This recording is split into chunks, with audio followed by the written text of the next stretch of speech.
থাকে কিছুই না করলেও গৃহিণী, সে কিন্তু স্বনির্ভর। আর ছেলেদের ওই গৃহটা তৈরি করার জন্য তাকে চাকরি করতে হবে, ব্যবসা করতে হবে, ফ্রিল্যান্সিং করতে হবে, যা ইচ্ছা করতে হবে। এবং অনার্স মাস্টার্স করে প্রথমে জব করবে 18,000 টাকা, ও দিয়ে নিজেই চলতে পারবে না।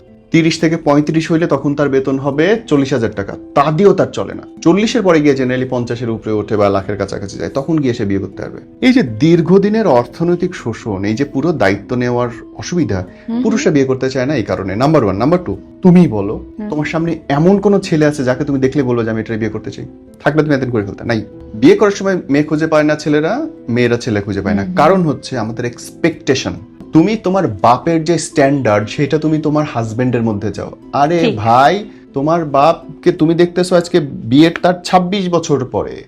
বিয়ের শুরুতে তোমার বাপের কি ছিল? কিচ্ছু ছিল না, একটা ভাঙা সাইকেল, তাও তোমার মার বাড়ি থেকে যৌতুক আনছিল অধিকাংশ সময়। আগে সাইকেল দিত আর টেন্ডিস্টার দিত।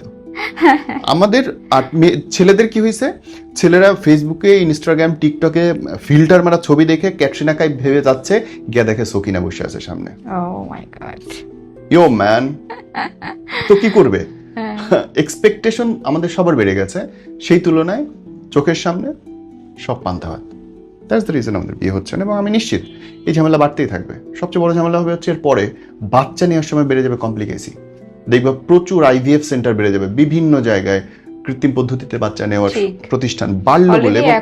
অলরেডি শুরু হয়েছে, ফার্মগেট মোশো চারদিকে দেখবে এগুলো ভরা। কারণ হচ্ছে এটাই, দেরিতে বিয়ে। এবং এই জন্য ইসলাম বলে বিয়ে তখন করা উচিত যখন তোমার অর্থনীতি ঠিক না, যখন তোমার মনে হবে যে তোমার বিয়ে করা উচিত। রিজেকের মালিক তুমি, আমি না, ওই যে উপরে বসে আছেন উনি দিয়ে দিবে, করে ফেলো।